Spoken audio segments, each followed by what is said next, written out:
Sarah sat at the park bench watching passers-by as they went busily about with their own life. She wondered about them, who they were, where they came from, and where they were going to. For her, the world had grown dark, or at least grey. Nothing held her interest, not her books, her writings, and definitely not her gardening. Her flower garden was all right, as there had been intermittent rain through the months. They were busily growing the weeds though. The day grew older and the dusk began to creep in. She got up from her bench and began her slow walk home. During such walk, she went on autopilot as usual, never really seeing anything she passed by.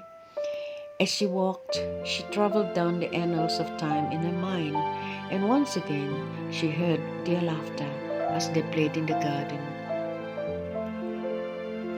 Her boys, Jeremy and Joshua, how good looking they were, and how healthy.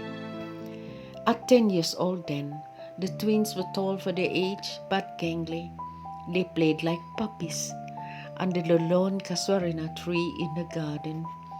She loved them so much, and more so when their father absconded and never returned. She heard he went to another country to work.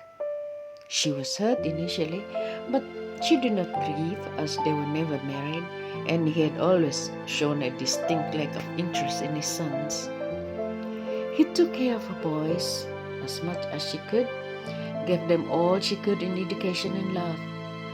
She worked 2 jobs, a receptionist in a hotel in the morning, and in the evening she sewed on sequins on gowns for a bridal boutique.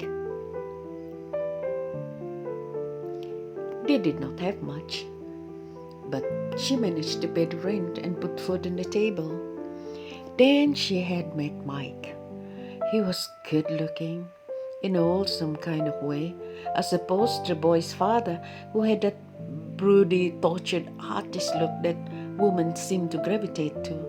She had, and later found out that he was not tortured in any way, much less an artist. It was just his looks.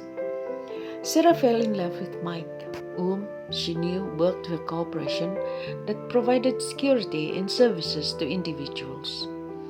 It provided bodyguards, chauffeurs, security guards, and even private investigations. She never really questioned Mike about what he did, and he had never volunteered information. He just said he worked as a security officer there, and of course she believed him. Her boys, then both 13 years old, seemed to like him. The twins were never really too friendly with strangers, and their easy and pleasant manners towards Mike was a blessing to her. Not long after that, Mike was staying overnight with her. A few months later, he moved in, and several days later, he proposed. It was the most joyful day of her life. Her wedding, it was heaven. Her 2 boys in suits and her new man. She was so happy. The days went by and the months, and she settled down in a wedded place, being a wife and a mother. Her world was complete. Mike had spoken about a bigger house away from the neighborhood, and she had been so enthusiastic. It all went on to a screeching halt one evening. She was just making dinner in the kitchen, listening to the conversation outside. School was out in 1 week, and Mike had put out application for leave. They were talking about trekking into the national park, where they should set up camp, what sort of outfits they would bring. She remembered feeling a little left out as she would be working during the week. She had to finish a wedding dress for a weekend wedding.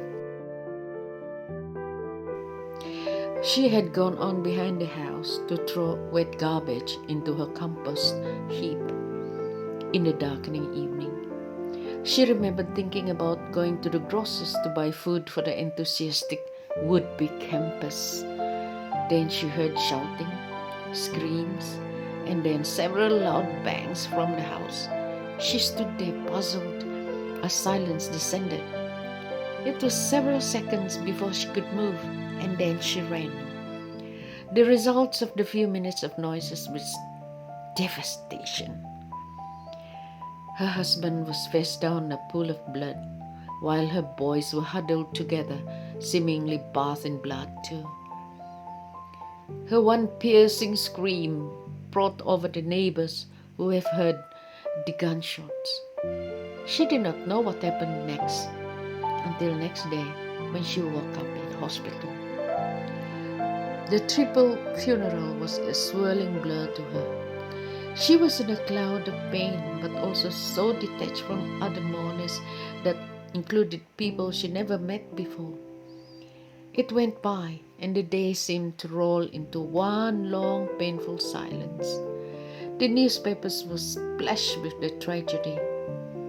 Apparently, Mike had been investigating a public personality suspected of killing his wife.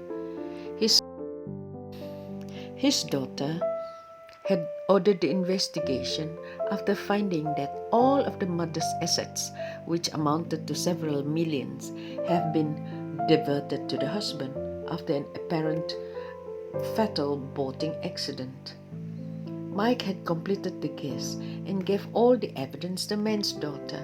Apparently, the man had not known this and sought to terminate Mike's investigation early. She did not care about the public's personality's family and the apparent greed. All she wanted was her family back. Even without Mike, she wanted her sons back. The sons were killed for being there, witness to something they did not even understand. Some days, she hated Mike for bringing his world intrigue into hers. At times, she thanked God for him for showing her perfect love even though it was so brief. The man in her life died 3 months ago.